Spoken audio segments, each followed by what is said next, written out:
Good morning, everybody. Wow, you're all so tidy and in place. How lovely. I'm Reverend Mary Murray Shelton. I'm happy to welcome you to Golden Gate Center for Spiritual Living. And for those of you online as well, thank you for being here with us this morning. We are coming into the end of August. Can you believe it? The kids across the street from me have already gone back to school. Amazing. So here we are on the cusp of September and fall, and we're closing up this month where we've been talking about awakening our purpose and passion. So, however long we've been on the planet, it's still possible to have purpose and passion. And we want to remember that together this morning and look into that a little bit more. So in just a moment, we're going to stand up and sing together. But before we do that, I'd like to invite you to move around the room and introduce yourselves to one another, greet one another, meet anybody that you don't recognize, haven't seen before, anybody that you're welcoming back after a while, and we'll be right back in just a few minutes. And those of you online, pour yourself another cup of coffee and give yourself a little bit of love as we get ready to begin this beautiful day. In just a moment, we'll be singing.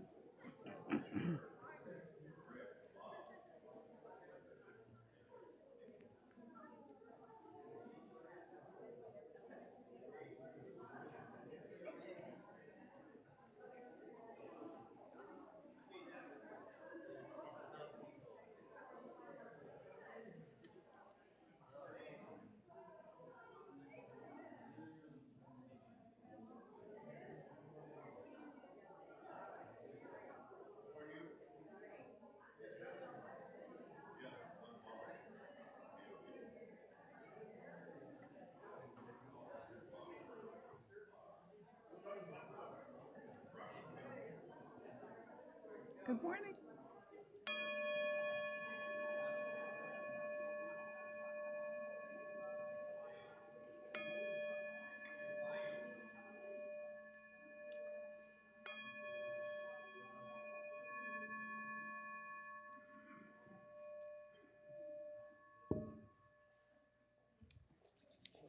All right, so this morning, our artist is Gary Lynn Floyd.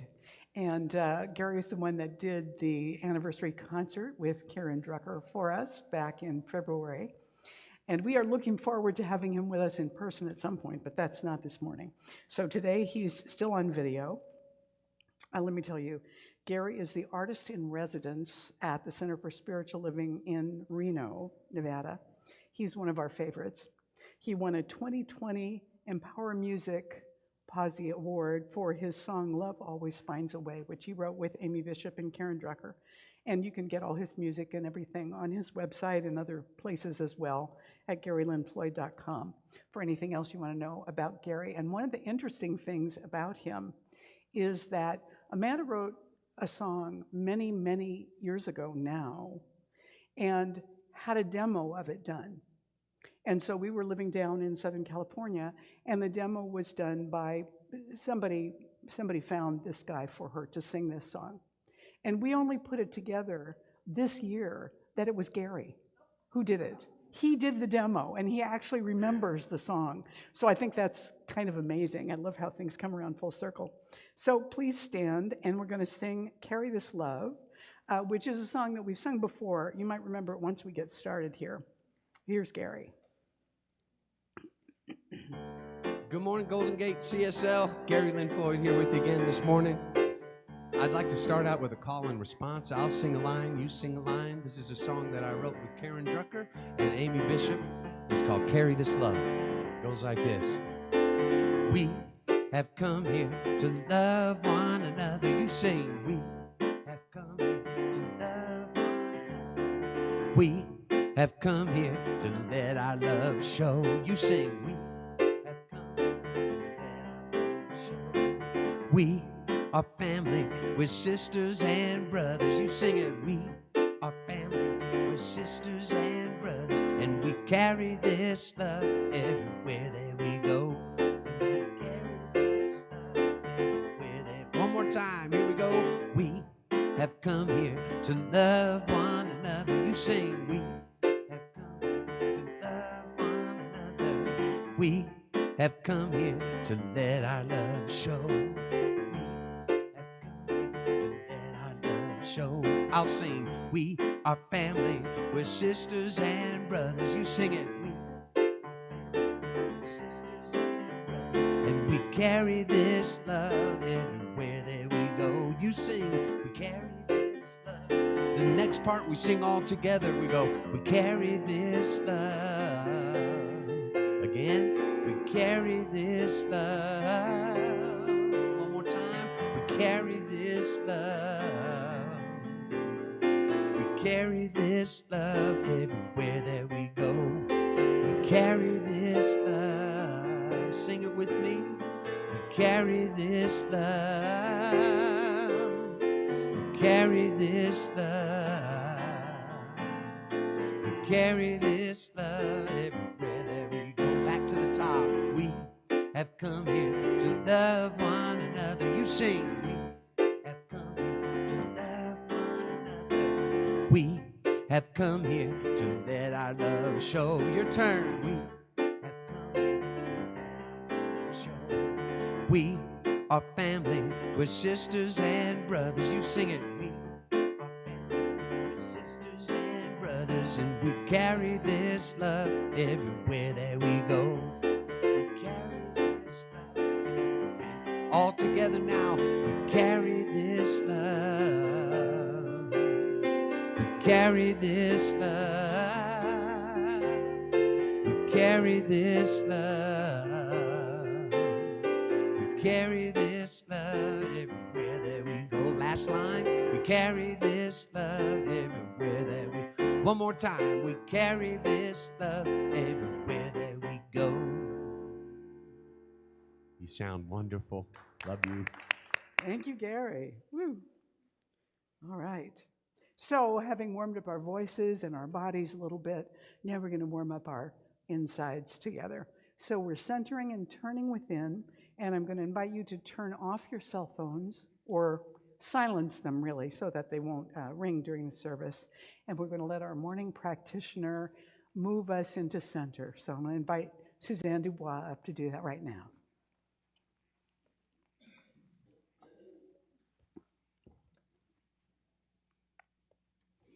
Good morning. Good morning. And so we come together in love, and we welcome Spirit, source of all that is, that which creates all vision that we can imagine, reaching out into the universe, every star and planet, every particle of light, and all the spaces in between are part of Spirit, as are we.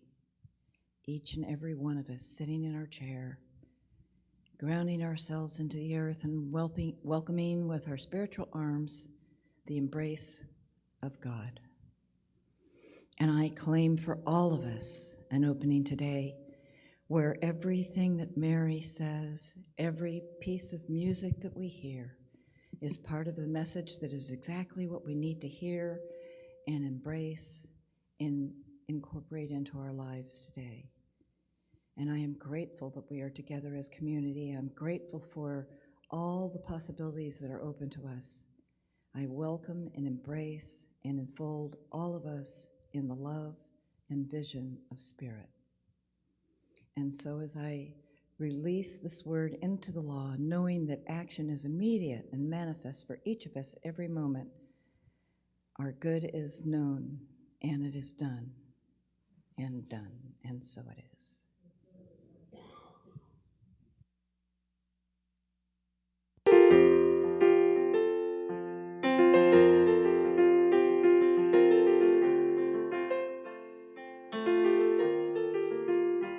I wouldn't be surprised if peace broke out all over. I wouldn't be surprised if I found a four-leaf clover, 'cause miracles abound. They happen all around me every day.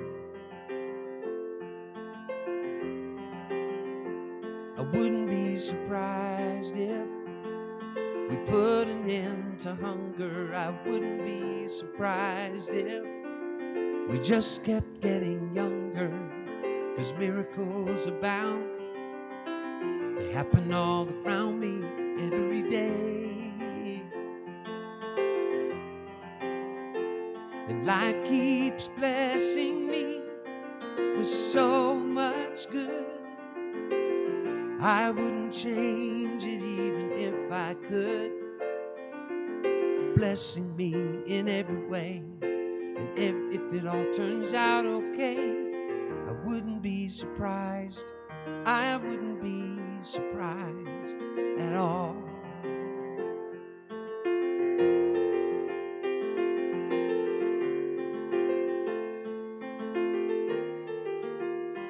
I wouldn't be surprised if I found out every answer. I won't be surprised when we find a cure for cancer, 'cause miracles abound. They happen all around me every day. And life keeps blessing me with so much good. I wouldn't change it even if I could. Blessing me in every way. And if it all turns out okay, I wouldn't be surprised. I wouldn't be surprised. I wouldn't be surprised. I wouldn't be surprised at all. Oh, I wouldn't be surprised. I wouldn't be surprised at all. And life keeps blessing me with so much good.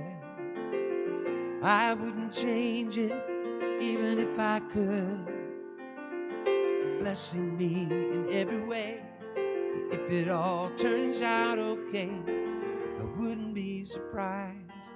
I wouldn't be surprised at all. Life keeps blessing me with so much good. I wouldn't change it even if I could. Blessing me in every way. And if it all turns out okay, I wouldn't be surprised.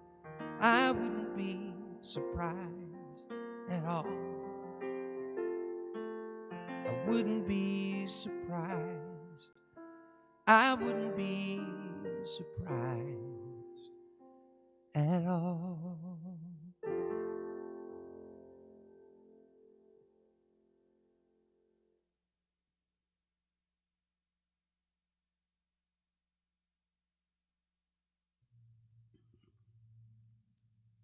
All right, Gary.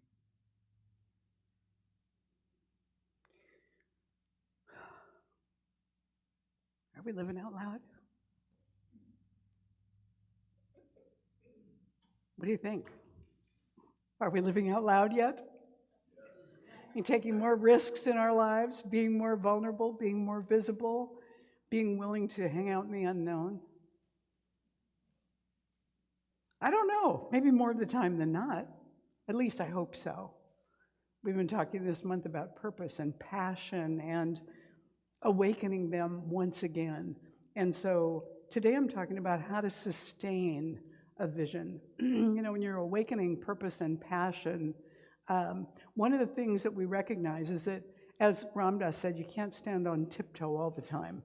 So when we have a big vision, of necessity, while we're living that out, our enthusiasm for it comes and goes. We get tired, or we get worried, or we get overwhelmed by circumstances or emerging problems that need to be solved and things like that. And it can be so easy to get focused on the details that we forget the larger picture. So when we want to sustain a vision, we have to make space for those times when we get focused on the little stuff, on the minutia, but also to be able to open back up to the vision, because if we stay in the minutia, then we lose the thread of where we were going in the first place. The universe may still be moving us in that direction, but we no longer realize where we're going anymore. And so what we're talking about today is how to get ourselves back to the vision and perfection. This is a fellow who has a vision of himself, as a thriving young person. But Morris was 82 when he went into the doctor for a physical. And a few days later, the doctor saw him walking down the street with a gorgeous young woman on his arm. And so he had a follow-up appointment coming up the next week. And when he was in for a few routine tests, the doctor said, "Well, good for you, Morris. You're really doing great, aren't you?" And he said, "Just following doctor's orders. Last time I was here, you told me, get a hot mama and be cheerful." So I did. And the doctor was astounded. And he said, "That's not what I said, Morris. I said, you've got a heart murmur. Be careful." Well, Morris had a larger vision, right? And he was going for the larger vision. No matter what it was, the doctor said he heard what it was he wanted to hear that supported the vision. And he went forward with that. So far, it seemed like he was doing okay. So we may sometimes ask the question, where do I get a vision in the first place? When I was in my first ministry in Santa Rosa, I can remember the bookstore manager at one point saying to me, "We're all here to support you. We want to know what your vision is." I thought, vision? I don't know. I'm just doing church. I'm doing what I'm here to do. I'm teaching, I'm doing Sunday. I'm letting people take that out into their lives and into the world the way that they are, the way that they want to, the way they're guided to. I don't know what else I need to have a vision about. I suppose I should have a vision. How do I get a vision? What is a vision? I don't have a vision. The proverb says, where there is no vision, the people perish. It was like, oh dear. So the question was, how do I get a vision? And the answer was already in what I was doing. I love John O'Donohue, who says, "This beginning has been quietly forming, waiting until you were ready to emerge." So one of the things about finding a vision is asking ourselves, what matters to me? What do I think is important? Because that's a clue to what our vision is, what we want to see happen or be created in the world or in our own lives personally or for our family members or our dear friends. How would we like it to be, and how can we contribute to that? That's the beginning of a vision for ourselves, for our personal lives. Emerson says, "Do the thing and you will have the power." So the key thing is to do the thing. So when you begin to see what matters to you, then what can you do about what matters to you? Because all that is really asked of us is that we do what's in front of us. What's the next step? What's the next thing? Sometimes the next thing in front of us is to relax. Stop taking it all so deadly seriously. You're not going to get out of this alive anyway. Just relax with where we are. Trying really hard doesn't actually make it happen any faster or work any better. I think about Ernest Holmes talking about how creative law automatically acts upon our thoughts and our belief system all the time. And we don't have to put any effort into that. That's how creative law works. It uses us to create more experience, more things, more conditions, more interactions. It uses us to have God be more fully expressed. And it's going to do that whether we know it or not, whether we resist it or not, whether we put a lot of effort into it or not. It really isn't up to us to put the energy into the law. It's already there. So in order to illustrate this, one year at Asilomar, the summer conference at Pacific Grove, many years ago when Ernest Holmes was alive, he told people in one of his addresses, "Yesterday, I walked around the grounds of Asilomar, and every step I took, I said, 'Gravity, hold me down. Gravity, hold me down. Gravity, hold me down.'" He said it was effective, but it took a lot of work. And of course, the point he was making is it was a useless waste of effort to do that, because it was going to do its job whether he made an effort about it or not. So when we do the thing, we don't need to also try and manipulate our thoughts and feelings and words and ideas to make that thing happen, because that isn't going to help anyway. In fact, sometimes it just means we're in the way of what needs to happen. Robert Fritz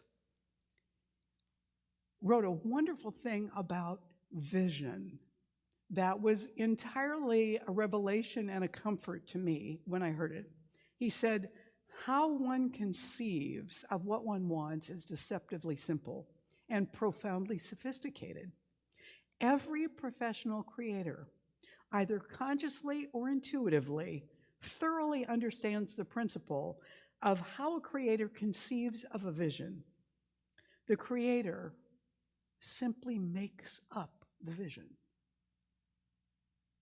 While creative people know that they make up what they create, there is a strange prejudice in society against this notion. There somehow is the idea that you have to make a plan and then stick to the plan and take every step in the plan and make sure that nothing gets in the way of the plan. And that's like walking around going, "Gravity, hold me down." It isn't that we don't have a vision and a plan, but we have to have air around the plan and the vision, because sometimes it doesn't unfold in exactly the way that we thought it would or wanted it to. We got a new Apple TV this week. Now, we've had them, and we have older ones, but we have a new TV, so we got a new Apple TV for it, which I was very excited about. And pretty much in the past, I've been able to plug in an Apple TV, sign into everything, and just go for it. But this time, it was more complicated. This time, I couldn't find the microphone button on the thing. It took me a while before I figured out where that was. I had to look it up. And also, there was one app in there that I couldn't get signed into. And of course, that was the one that had everything on it we wanted to watch in that moment. And I'm used to being pretty techie so that I can get stuff to work, And so I had a certain amount of investment in that. I was going to get this to work, and it wasn't working, but I was going to get it to work, and it still wasn't working. So I was going to try something else. Meanwhile, my frustration and my impatience and my attachment were all increasing. You ever have that experience? It's like, this is going to work if it kills me. Well, finally I had to let go. And I knew that I had to let go for the evening, but I didn't want to let go because I was going to make it work. It was equally determined it wasn't going to work, and it didn't. And I did have to let it go. And I realized, as much as I was feeling all this, I realized that if I didn't let it go, I was going to let it mess up the rest of my evening. I'd already snapped at Amanda a couple times for nothing. And I was aware of it, and I knew that was not going to fly. That was not the thing to be doing, that I needed to let it go if I wanted to move back into a place of peace. It was all perfectly obvious what I needed to do, but I didn't want to do it. So, sometimes we know better than we do, and even though we know better, some little 2-year-old part of us is just like, I'm not letting go. Anybody ever get there? Maybe just me, but anybody else find that? There is a stubbornness that sets in, like, I'm going to make this happen. And it makes it worse. It doesn't actually solve anything. It's gravity hold me down while we're floating in the air. Gravity hold me down, and it's not paying any attention to me, right? I was floating away, and that was how it was. Both Byron Katie and Eckhart Tolle have said something like, to resist what is a place of all suffering. It's also a place of delusion. To be so attached to what we want that we can't be with what is what causes all our suffering. When Buddhists said life is suffering because we're attached to stuff in the way that it isn't, and rather to be at peace with what is a place of tremendous grace. And what that means is that sometimes when we don't want to, we still need to let go. So to have a vision, we make it up based on what matters to us, what's important to us, what we care about. We make up the vision, and then we let the vision lead us, which means that sometimes it's going to take us off on little tributaries that give us an opportunity to see how we're doing with what we say we believe and what our principles are. So my little Apple TV was a messenger from God.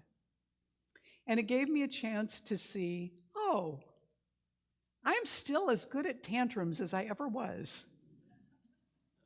Humbling, good to know. The difference was that I was aware of it while I was doing it, even though I was struggling with myself over not wanting to let it go. Now, that's a good thing to know, too, that I could see myself in it even when I couldn't get loose from it, because that is a step in the right direction. You know, eventually what happens is we see the attachment coming, and we make a choice before we get there that says, no, that way lies pain. I don't need to go there. So 2 days ago, that was just not going to happen in that moment for me.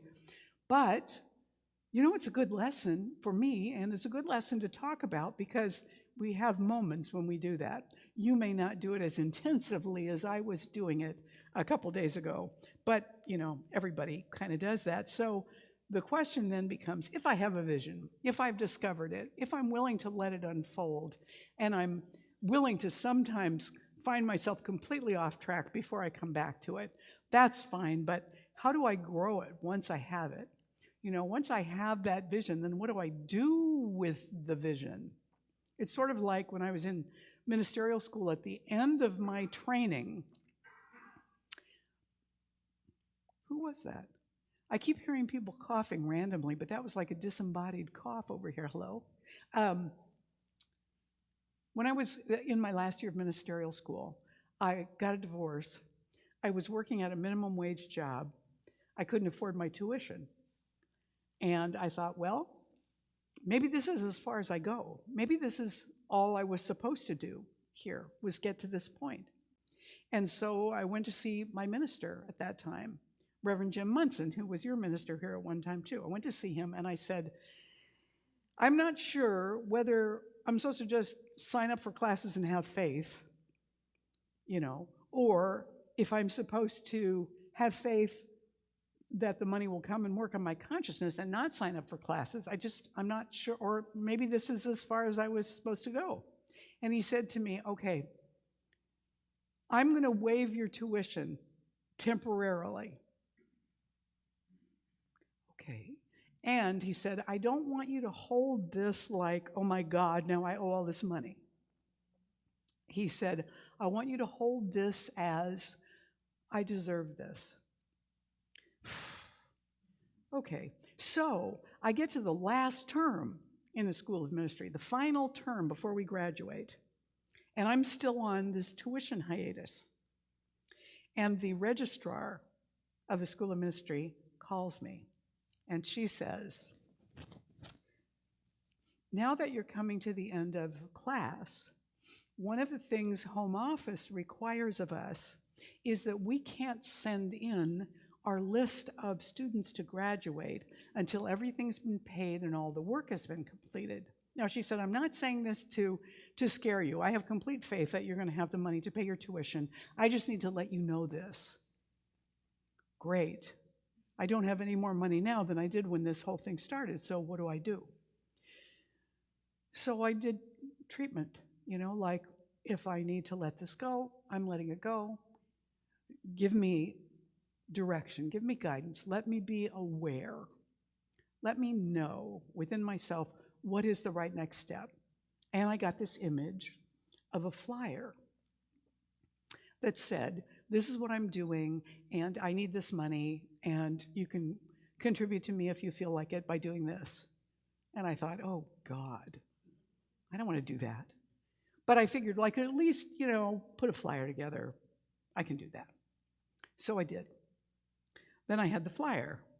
I'm standing in the kitchen at the center up in Seattle, and I'm having a conversation with some other students in the kitchen about this thing. I said, now I've got this thing. I don't know what to do with it. And the minister's wife, Mary Jean Munson, came in the door, and she heard me. And she said, I'll tell you what you do with the flyer. Put one up on the student bulletin board. Put one up on the church bulletin board. Mail one to everyone you know who has graduated from the School of Ministry who's now in a church.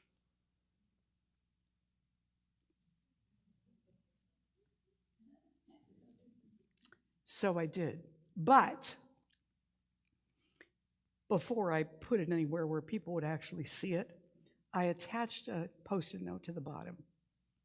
And, because the flyer said, this is the situation, and I need to pay this tuition, to graduate, and I also need money to go to LA for my orals and to pay my licensing fee and all that stuff. And here's what I'm asking of you. Pray for me. Make suggestions if you have ideas about this, or make donations. And I made two commitments to God in this. I said, first, I promise no matter what anybody gives me, I will tithe 10% on it as soon as I get it. And secondly, of any suggestions that come to me, I will do them without question, except that I will not do anything that diffuses my attention from my son and my classes. And what was the other thing? I won't do anything that, can't remember what the other one was. So I put the flyer up with a Post-it note on the bottom of it that said, if you think this is an off-the-wall way to ask for money, you're right. But I treated for guidance, and this is what I got. And we put it up. And stuff started happening. People started giving money to the registrar for my classes, not just to me. If they gave it to me, I tithed on it right away. Somebody in the kitchen at that moment said to me, I'll make your first contribution. And he gave me like $5 or something. Oh, I know what the other commitment was. It was, I will not question the source of where the money's coming from, the channel. And that was my first test, because this guy was like destitute, and here he's giving me $5. And I thought, I wanted to say to him, oh, no, you can't afford that, it's okay. But I had made this commitment. So I swallowed and I said, thank you very much. And I looked for someplace to donate 50 cents, Well, long story short, everything I needed came in. Everything I needed, plus somebody came to me and said, I'll pay your airfare to LA if you promise never to tell anybody who gave you the money. And so I promised. The weird thing is, I don't remember who it was anymore. So now I couldn't tell even if my life was at stake, right? That was when somebody else found a place for all of us to stay when we were in LA. All the tuition got paid. And then there was some extra money still that the registrar was holding. And she said to Reverend Mary Jean, what do I do with this? I mean, it's all handled, it's all paid for, everything's done, her licensing fee is paid, everything. And Mary Jean said, well, maybe she's supposed to have a per diem when she's in Los Angeles. Just give her the money. So that's what they did. I had 6 weeks to do that in. Everything I needed got handled. Not because I put up a flyer, but because I asked for guidance and I made commitments, and then I did it. Two different people made suggestions to me of things that I could do to raise money that would have taken a lot of time and energy, and I thanked them very much and said, no, I'm not going to do that, because I made a commitment that I would keep my focus on my schoolwork and my son, even if it meant that I wouldn't have the money that I needed. So I had a vision initially I felt called into the School of Ministry, but I didn't really think I was well suited to being a minister, so I was just doing it for personal growth. That was what I told myself. That was my particular delusion that allowed me to do it. Halfway through, I realized I was going to be a minister. That became my vision. Where was I going to go? What was I going to do? I didn't know any of that. Then the last 6 weeks, it was like, maybe that's not the vision. Maybe what is important now is that I let it go and be whatever it needs to be. So I was treating to do that, to let it go. Then it looked like it was all going to work out. Oh my God, now I have to be a minister. You know, it kept going. So how do I grow a vision? First thing, create a vision team. People started to collect around me to help me. Once I put the flyer up, I wasn't trying to create a team consciously, but that's what was happening. Secondly, develop a mental equivalent. In other words, what Thomas Troward calls a spiritual prototype already exists in the mind of God for whatever it is the vision is we want. There is a spiritual prototype for it. When we get inside ourselves, when we embody a mental equivalent and feeling that's equivalent to that vision, is roughly similar to that vision, and we develop those feelings and that image, we begin to clothe that spiritual prototype with what Ernest Holmes would call soul stuff, like the creative medium that brings it into being and manifests it in form.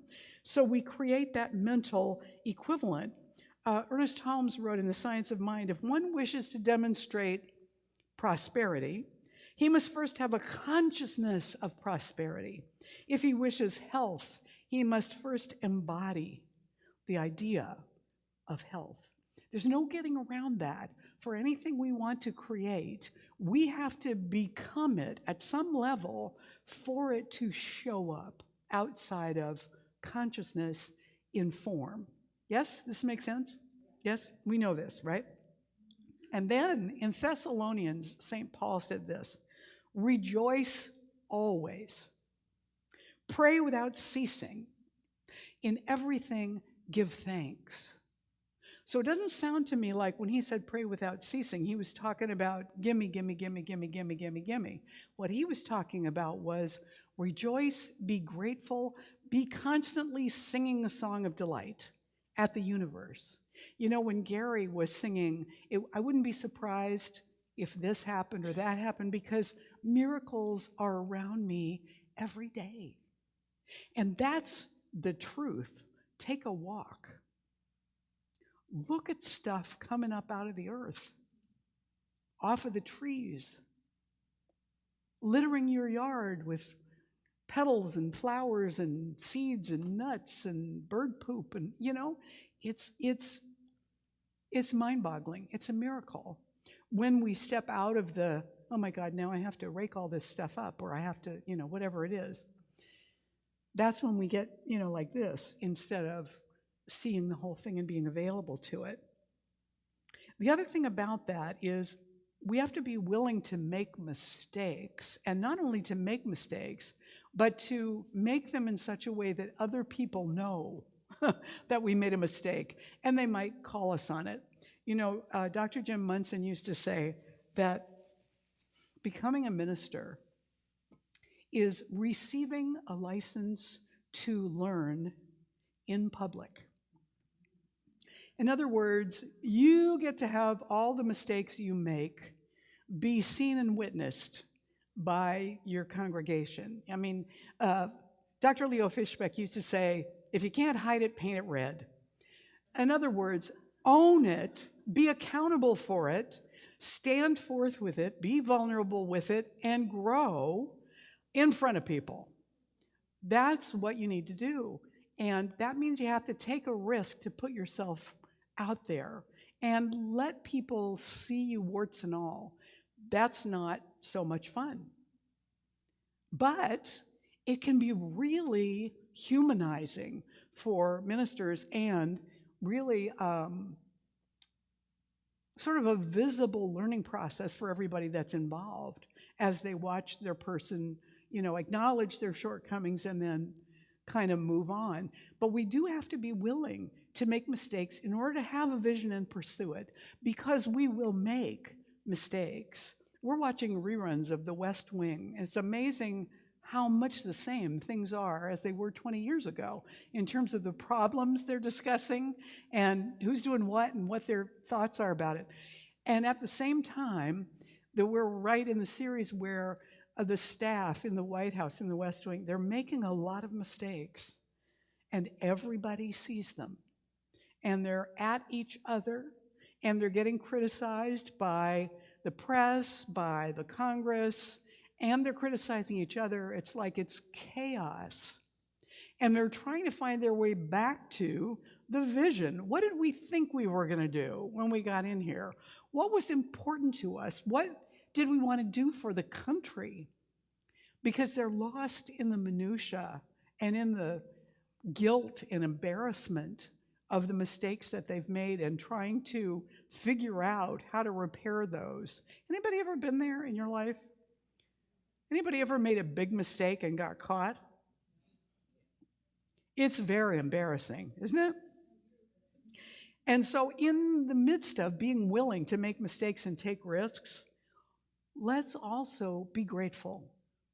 Be grateful that we have the capacity not only to make mistakes, but to recognize them. That we have the capacity not only to take a risk and be willing to fail, but also be willing to succeed and be willing to somehow find a way toward, even if it's grudging, some gratitude even for the mistakes and the embarrassment because of how that unfolds in our growth, in our self-awareness, in our expansion, in our availability to each other and to the world. So these are the processes of growing a vision. Having people that support us, sharing the vision so that it can actually expand beyond us and more people are carrying it, embody it, not only us, but our whole group of people, and be willing to put ourselves out there and be grateful and celebrate all the little bits of progress that we get along the way. Otherwise, if we never celebrate small increments of progress, it's too hard. If we have to wait until the end to see if it's going to turn out right and then we can celebrate, we're going to lose steam along the way. We have to have small celebrations along the way and congratulate ourselves for the growth that does happen even while we're making the mistakes. And so where do we get a vision? Then how do we grow a vision? And then finally, what keeps it going? How do we sustain a vision? What keeps the momentum going? These horses, boy, there's momentum. That is happening. They don't run full out like this 24 hours a day. They train, they practice, and yet when it comes right to it, one of them could fall, they could trip each other, something could happen, they might not win, but all of the energy and training that they and the jockeys have put into the process brings them again and again into this moment of uncertain risk when they're really aiming at the vision, at the goal that they want to accomplish. Deepak Chopra said, "Since the journey to the soul happens only in awareness, if you block out awareness, you impede your progress. If you pay attention, you build up momentum." And so what that means to me is we pay attention, especially to when we're doing it wrong, or it's not working, or we're too attached. We pay attention to how that feels, and we pay attention to what it feels like to let go when we really don't want to. We pay attention because that helps to reaffirm our passion for the goal. When we get done licking our wounds after it doesn't work and we're ready to try again another way, then we get a resurgence of passion for the goal. Not only us, but the people that are with us. When they see that you have that kind of resilience, it gives them courage to re-inspire the vision as well. And sometimes that team commitment will re-inspire you. Albert Schweitzer said something once about, we've all had times in our lives when our light seems to go out and has been rekindled by the light in somebody else. And we're grateful for all those people who have helped us rekindle our light when it got really dim or went out. And our job is to do the same for others. And so when the team has commitment, sometimes that team can pull you back when you're heading off the cliff, you know. They can say, wait a minute, you know, I'm sorry, you've got a problem. This isn't working. Let's try this. Or would you be willing to? And then we want to, as Deepak Chopra says, pay attention. Where is it catching? Where is it working? Where is it sparking? Because it might not be where we were looking. It might be somewhere near that allows us to go forward. By the way, we got that app working. I needed somebody else's help to do it. And by the next day, I got that help, and the thing works fine. But without that help, it wasn't going to work. I wanted to do it all by myself. Anybody else ever want to do it all by yourself? Not ask for help? Don't tell anybody that you're having trouble? Yeah, that's not such a good idea. Have you noticed? That really doesn't work. I mean, it may work temporarily on a project, but not for long. It really doesn't work, you know? Rupert Sheldrake said this. I think this is so interesting. The final cause of the whole universe for Aristotle was God. God was the prime mover of the universe, not because he pushed it, but because, in a sense, he pulled it. He attracted the universe toward himself. And there's a sense in which final causes, purposes, and goals have this attractive quality. They draw things toward them. So the thing is, when we have a vision and we share it, it has an attractive quality that tends to pull us with it.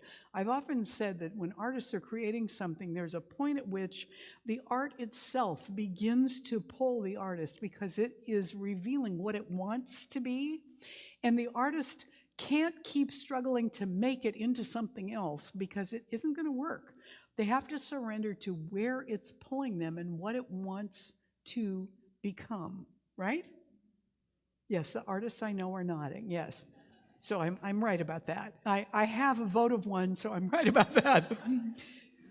And so we need to have endurance then to make it through the slumps, to make it through the moments where we're stuck on the minutia, and we need to have endurance to get through those places of chaos where the vision is trying to pull us past some bunch of asteroids or whatever we're in the midst of.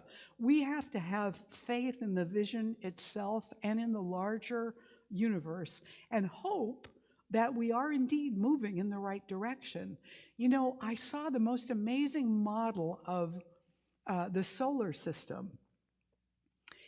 The model that I'm used to, that most of us have seen, is the sun is sitting here, and all the planets in their various shapes of orbits are orbiting around it, right?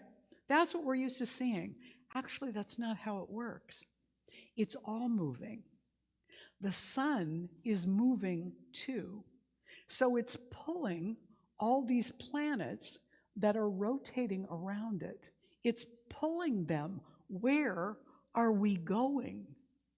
Because we're not only spinning and rotating around the sun, we're actually being pulled by the sun, and the sun is being pulled by the Milky Way, and the Milky Way is being pulled by I don't know what. Everything is moving all the time, and it's going somewhere. Being pulled toward God, I guess. But it's God being pulled at the same time, because what else are we? So this whole dance that we're doing is the infinite at play. That's just us. As Ram Dass would say, all of this is God in drag. And so are we, the infinite showing up as all of us. And so our founder, Ernest Holmes, said to us, stay with the one and never deviate from it. Oh, isn't that cute? Never leave it for those of you that can't see it, there's a balloon floating in here. I don't know where it came from, but there it is.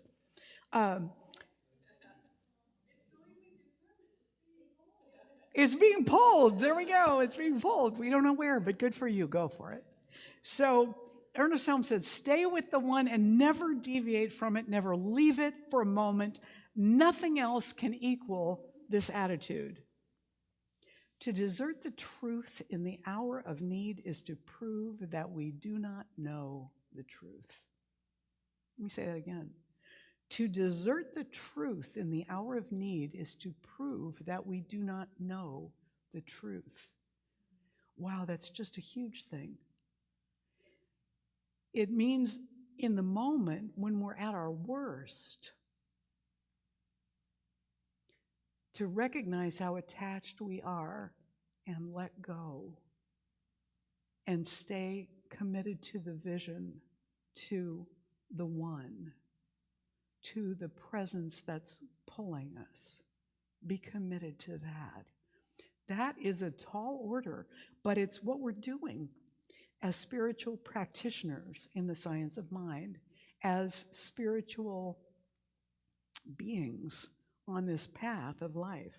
And then he goes on to say, when things look the worst, that is the supreme moment to demonstrate to ourselves that there are no obstructions to the operation of truth. When things look the worst, it's the best time to work, the most satisfying time. It's also the best time to go see a practitioner because they can cut to the chase. They're not attached to the stuff we're attached to. So the practitioner can see the truth for us when we're lost in the weeds and help us get that spark back, help us bring back the sense of purpose and passion. So if you're in the weeds this morning, see one of our practitioners on duty after the service. They're here to serve as a gift to you today. Joyce and Suzanne both at the table over there. Go, get a prayer. Let them help you be reinfused, because that's what it's all about. And I want to share one last story with you. And this is about how the Brooklyn Bridge came into being. I don't know if you know this story, but it's kind of amazing. In 1870, a creative engineer named John Riebling was inspired to build a spectacular bridge connecting New York with Long Island. How many of you have seen the Brooklyn Bridge? It's quite beautiful. I mean, I think our bridge, our Golden Gate Bridge, I think is better, but it's very beautiful, yeah? Bridge building experts thought that this was an impossible feat, and they told Riebling so. But he couldn't ignore the vision he had of this bridge. He thought about it all the time. This is embodying the vision. He thought about it all the time, and he knew that it could be done. Don't desert the truth in the hour of need. He just had to share the dream with someone else, right? Getting his creative team. After much discussion and persuasion, he managed to convince his son, Washington, an up-and-coming engineer, that the bridge could be built. Working together for the first time, the father and son developed a concept of how it could be accomplished and how the obstacles would be overcome.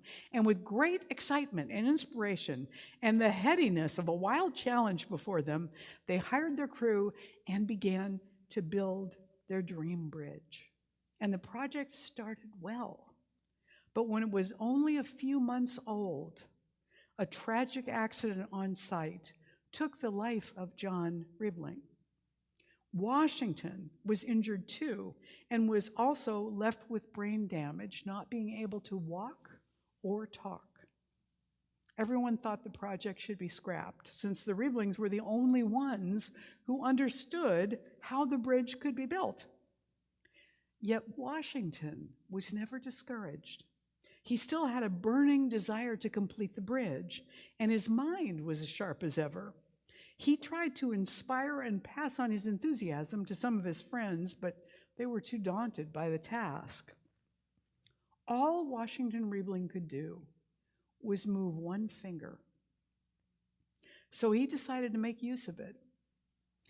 By moving it slowly, he developed a communication with his wife. He tapped her arm with that finger and tapped instructions, indicating to her that he wanted her to call the engineers again. And then he used this tapping method on her arm to tell the engineers what to do. The project was underway again. For 13 years, Washington tapped instructions on his wife's arm until the bridge was completed. Today, the Brooklyn Bridge is a tribute to one man's determination not to be defeated by circumstances, and to the engineers and their teamwork and faith in a man who was considered mad by half the world.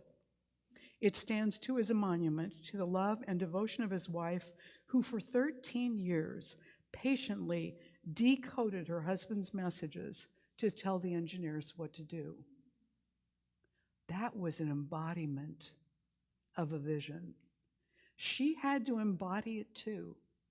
The engineers embodied it through their faith in Washington Riebling, in spite of the fact that for anybody just looking at him, you would think, this is doomed. This project is doomed to fail, but it didn't. So whatever it is, however large or small, whatever the vision is of something we want to do that we have not yet done, what's next in that vision? How do we embody it? How do we share it with someone who will hold it up with us, just with their enthusiasm, even if that's all that it is, who believes in us? And that's how we sustain a vision. We build people around us. We infuse the vision with faith and persistence and endurance and with hope. We get help when we need to be rekindled or to broaden out the vision again from the minutia that we're stuck on, to share that vision with others.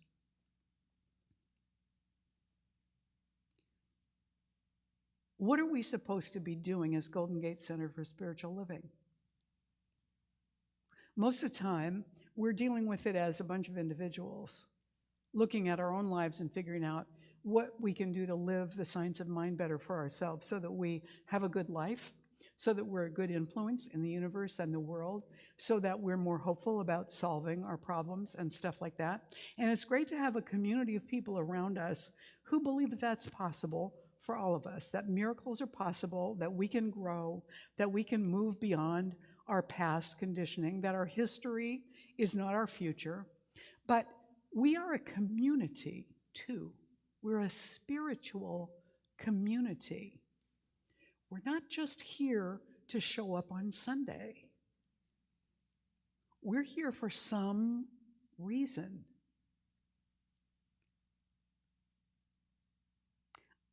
I don't know what it is exactly, but I know that we're not here by mistake. Now, if we're going to be sustained, that's one possible vision. If we're eventually going to dissolve as we all age out, maybe that's a different possible outcome. I don't know. And I guess right now, my job is, like when I was graduating from the School of Ministry, to be surrendered to all those possibilities and see what's next. Will you do that with me? Thank you. So we're now immersed in the mystery of what's next for us as a spiritual community. Let's bless our not knowing. Let's celebrate it, in fact, and let Spirit show us the way. Namaste. Thank you. Thank you, thank you, thank you. All right, thank you very much. Let us turn within now and ground this in ourselves. And I know that we're running long, so I'll try and be succinct with the rest of this, all right? So as we turn within right now, remembering and recognizing that there is only one and that we are a manifestation of the one, each one of us. I know for myself that what's true for me is true for all of us, that there are no favorites in spirit or in law, that we are maximally loved, infinitely supported, that everything that we need to know is present around us and within us already. Those spiritual prototypes are alive in us, and we are stoking them with our vulnerability and willingness. We are paying attention. We are taking action. We are letting go. We are opening to taking risks and making mistakes and celebrating. We are immersed in gratitude that we have the capacity to do all of this, that we have the ability and the authenticity and the awareness and the attention to do it. And so we invite the infinite presence as us, in us, through us, individually and collectively, to live as the light, to allow ourselves to let the light shine where we are, and know that absolutely no condition, circumstance, appearance, or failure in any way diminishes the light or the inevitable breakthrough that we are here to be. So we stand in that place with love and gratitude, with faith, and we let it go and let it be in gratitude. And together we say, and so it is. Yes. Please stand and join me for the morning affirmation. We say this now together in unison. I begin with curiosity and faith.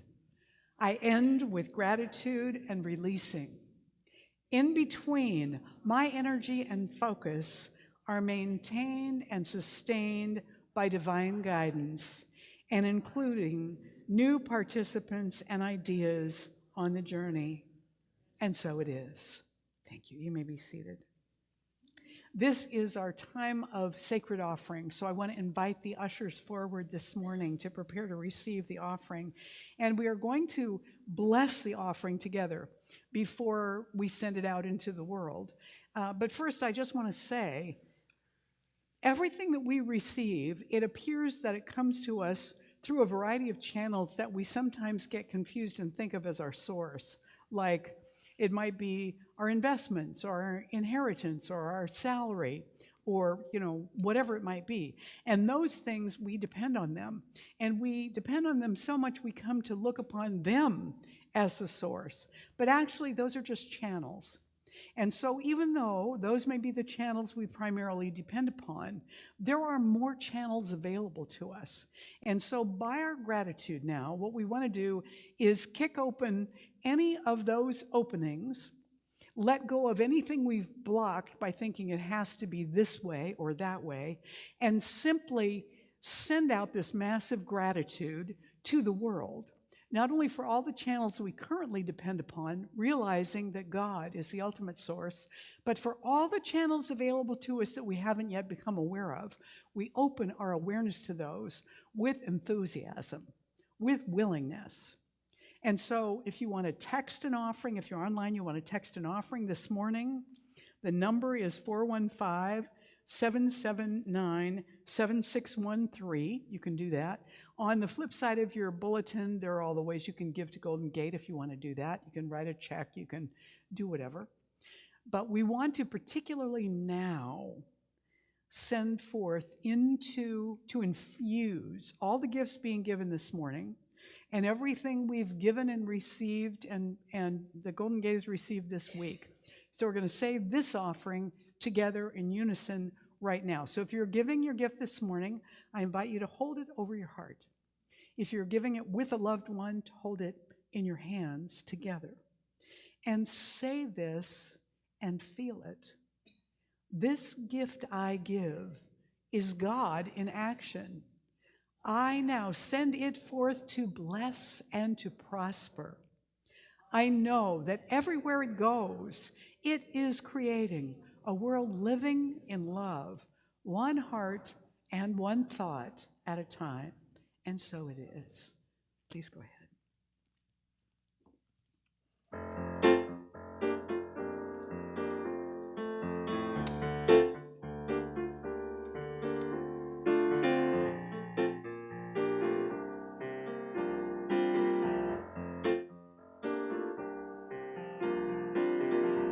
Beloved community, we gather in unity. All are welcome here, all are blessed and a blessing to be. Beloved community, where we discover divinity, uncovering who we are in our beloved community. It doesn't matter where we've come from, it doesn't matter what we've undone. All that matters is we're here now. Keep an open heart, let Spirit work it out. Beloved community, we gather in unity. All are welcome here, all are blessed and a blessing to be. Beloved community, where we discover divinity, uncovering who we are in our beloved community. It doesn't matter where we've come from, it doesn't matter what we've undone. All that matters is we're here now. Keep an open mind, let Spirit work it out. Beloved community, we gather in unity. All are welcome here, all are blessed and a blessing to be.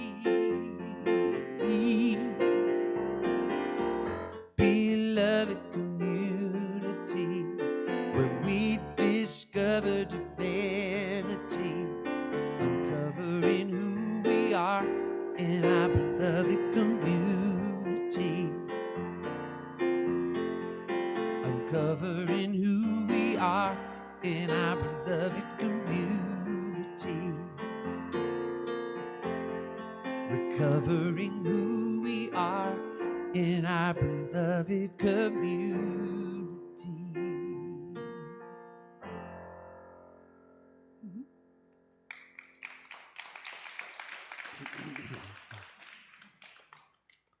All right.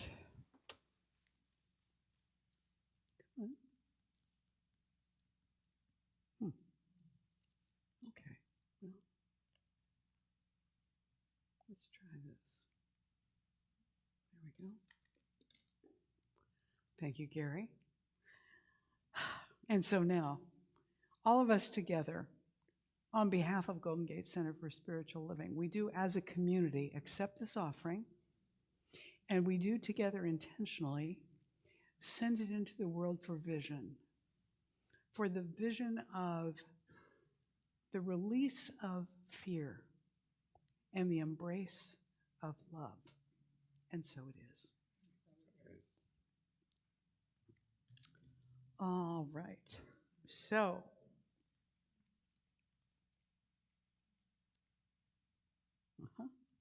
if you are here for the very first time this morning, back on this back table, there are welcome packets for you, along with all kinds of other handouts and things that you're welcome to take. Those are there for you. And inside the welcome packet, there is a blue welcome card. Take that out, fill it out, and turn it in back there at the table. And Amanda will give you a little book. Those are on the table back there too. Nourishing Thoughts. Those are our books that are gifts for our visitors, our guests, as our thank you to you for coming today, and also as an invitation to remind you to come back. We'd love to have you with us often in the future.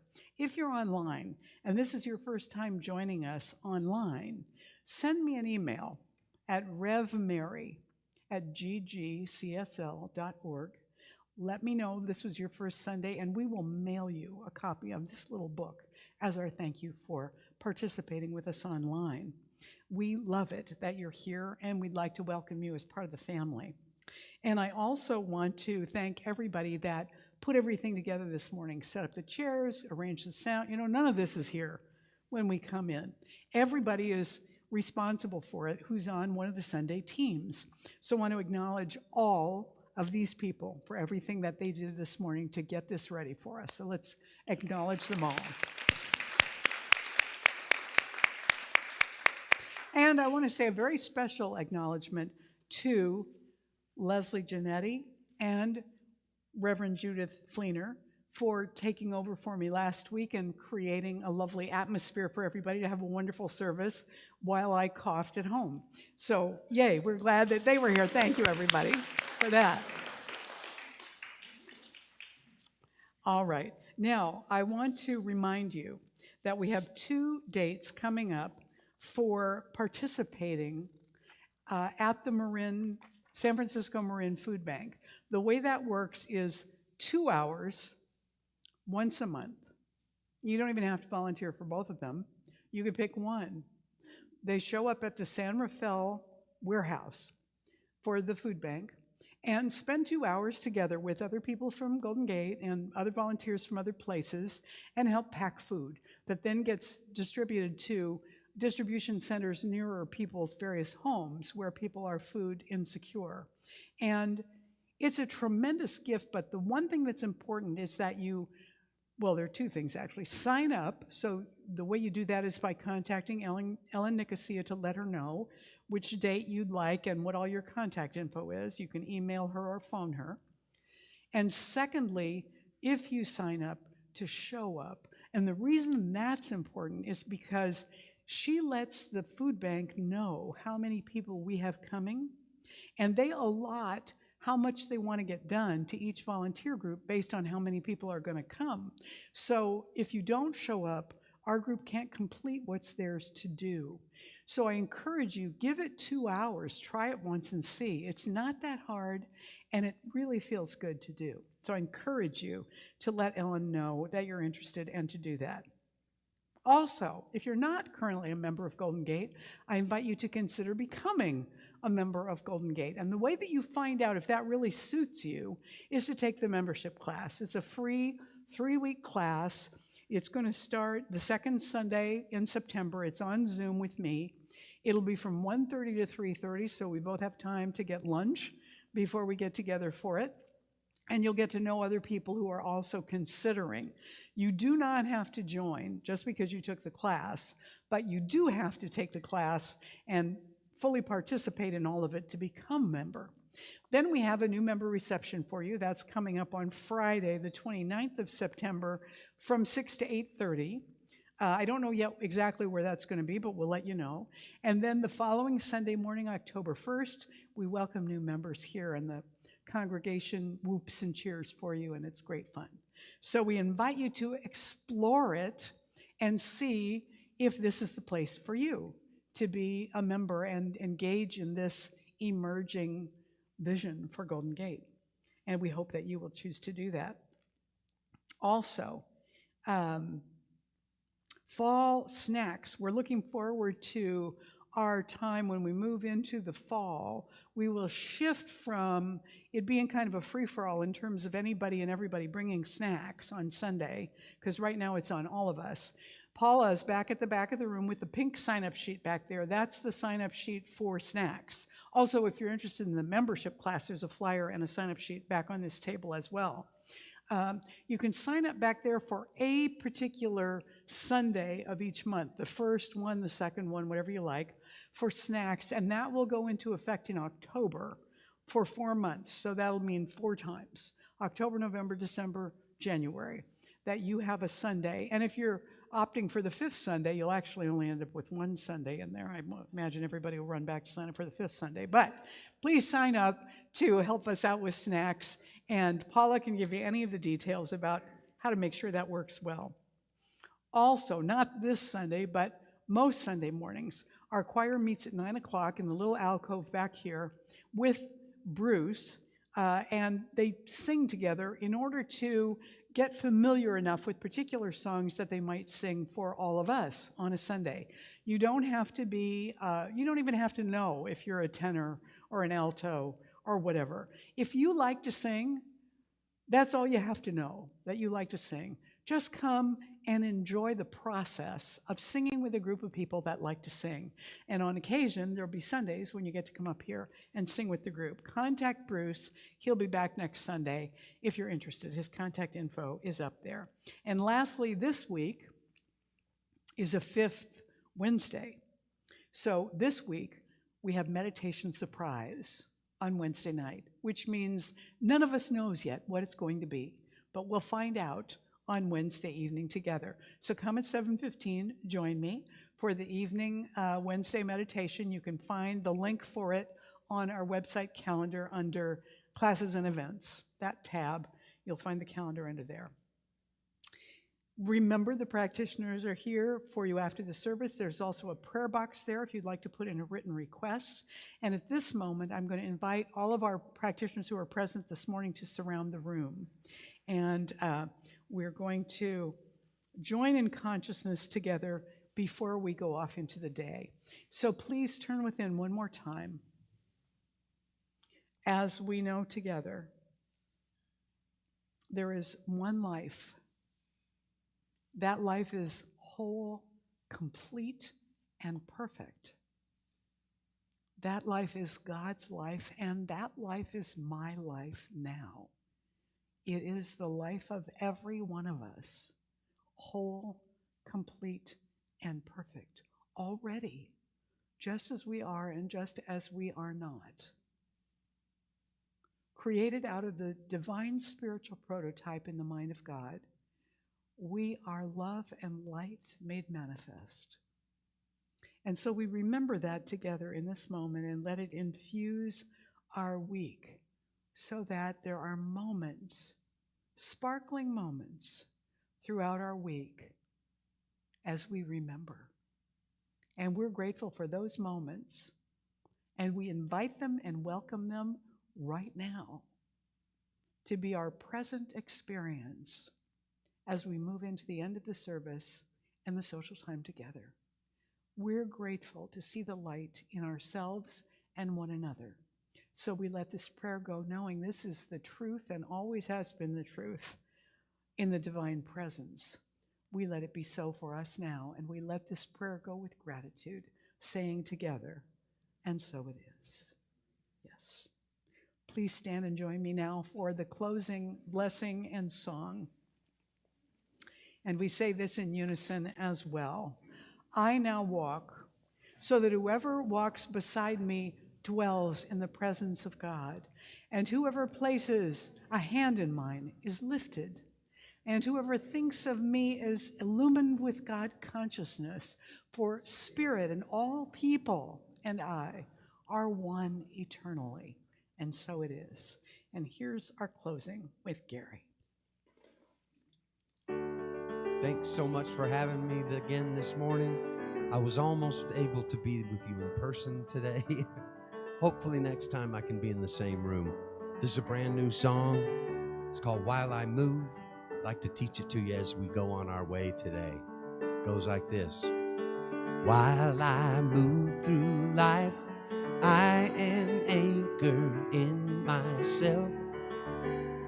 While I move through life, I am anchored in myself.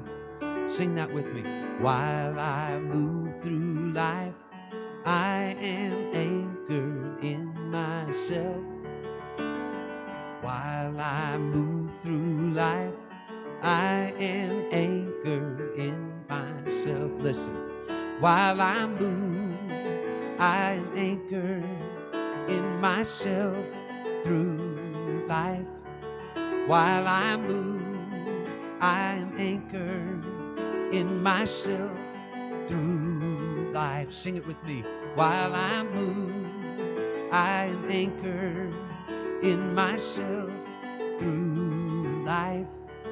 While I move, I am anchored in myself through life. Back to the beginning, I'll sing. While I move through life, I am anchored in myself. Sing it with me. While I move through life, I am anchored in myself. One more time. While I move through life, I am anchored in myself.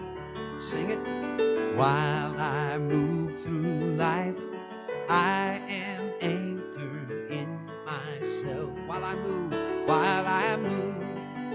I am anchored in myself through life. Sing it.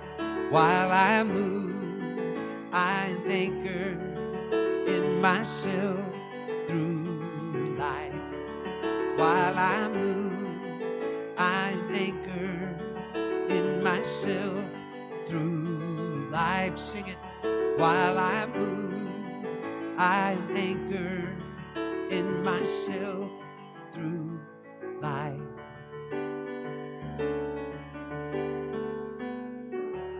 I love you. See you next time. Have a great week.